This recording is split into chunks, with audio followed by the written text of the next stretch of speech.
You got wires going in. You got wires coming out of your skin. You got tears making tracks. I got tears that are scared of the facts, running down corridors through automatic doors. Got to get to you, got to see this through. My experience started on the 16th of October when I went for my 12-week scan, and they told me that my baby had a serious heart defect. They said it was a condition called polycystic kidney disease. 3 weeks later I gave birth to Riley. He only survived 27 minutes. They told us that babies develop the so-called twin-to-twin transfusion syndrome. Did a surgery, however, one of the babies was very, very weak already. He didn't survive. It all began at 28 weeks. We went for our scan, which got told us that our baby wasn't growing very well. I was admitted to hospital. I was just a ticking time bomb. Ollie was born at 31 weeks premature. It was tough. We had a miscarriage at 5 weeks. That was unknown why. And then another 6 months later, we had another miscarriage at 9 weeks, 6 days. I fell pregnant straight after that one with my daughter Star. They gave her to me and she died in my arms. Got to King's and I went in there and she scanned me and she said, your baby's got a heart defect, that there's nothing could be done for it. And I had to make, me and my husband had to make that heartbreaking decision. Having to actually go through the contractions, knowing that the end result was going to be a dead baby. We found out we were having another baby, but unfortunately, 12 weeks,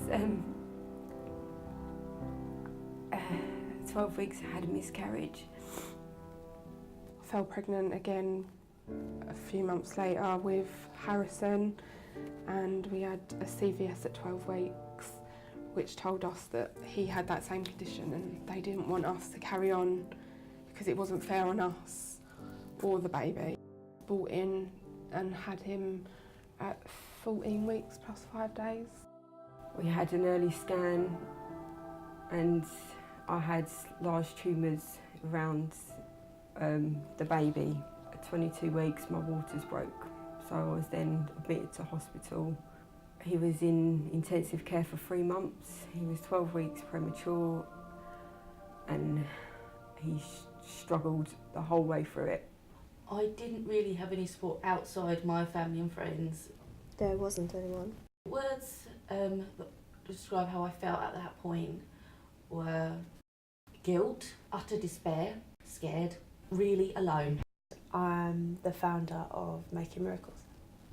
We were in a scan room expecting to see for the second time our baby, who we didn't know what the gender at the time, and it went quiet.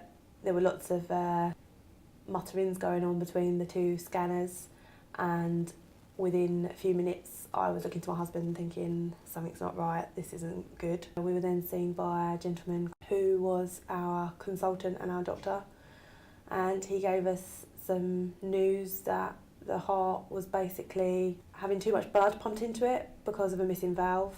There was chances of heart failure, heart attack and predominantly death. The shock was so extreme, I think I just had like an out-of-body experience. We went up to King's College Hospital to see the specialist. I was absolutely terrified when I was laying on the bed. My whole body was just shaking, and the lady just said everything that Ranjit predicted was right. Every single day I was just thinking, is today the day? I looked online, I had no one else to talk to. She was trying to be born naturally, which she couldn't do because it would have been too much stress for her heart. And at about 4:10, she was born by emergency C-section, delivered by Ranjit, just like he promised. During our time that she was in special care, that was probably one of the lower times, other than the time when I first found out about her condition. I don't think I've ever been so low and lonely in my life. I didn't feel like I was getting anywhere, I didn't feel like she was getting anywhere, I didn't think going home was in sight. 11 days after she was born, we were allowed home and things started to get better. Ranjit's care was phenomenal. Kelly went through a very difficult pregnancy where Samuel was at risk of several complications. It was quite a scary experience, and she felt that yes, she could have certainly done with a lot more support, if not from the medical team, but at least from the point of view of mothers who were going through the, pregnancy complications similar to that she went through. The process of going through a pregnancy that doesn't end well is quite a scary and a harrowing experience, memories from which sometimes can last a lifetime. I wanted to make sure that no mum ever felt the way I did, and that kind of loneliness and despair and torture. The thing that bothered me about the fetal unit was there was no charity in place to support them. Wonderful to have the charity here at Medway Maritime Hospital, and it's quite unique to us and assisting in fetal medicine that's helping our women who are of great need, not only through physical but also really the emotional support that they need through some of the difficult pregnancies. I think the care that mothers need is not just from the hospital but from families, friends and support groups who make the mothers going through difficult pregnancies a lot more confident and supported. The more we talked about the need for counselling, both for trauma and for bereavement. If anyone loses their baby, they need to end that in a way that's positive. It needs to be a positive experience, that they have somewhere to go, somewhere to remember and an area to enjoy. And that for me is a big part of the support side. We're looking to put in a chaperone service, so those mums that are forced to go on their own on the train or can't afford it, up to specialist appointments in London, actually have someone to take them and support them in that way. We want to extend the buddying service, the online forum, the website platform. We've got so many plans with the text and phone lines as well, but we need money to do it. Summer Dreams support group. Amazing. I can't sum it up anymore. It's just, it brings a smile on my face when I think about it.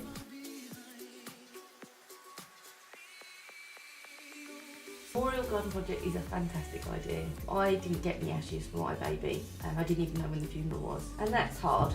And it'd be nice just to have somewhere that you can go with your family and to remember, really.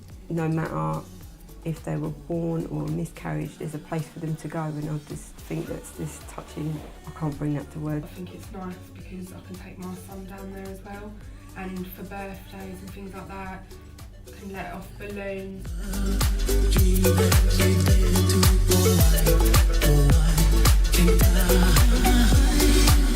I see trees of green and red roses too. I watch them fall. Me and you, and I think to myself, what a wonderful world. Well, I see skies of blue and I see clouds of white and the brightness of day.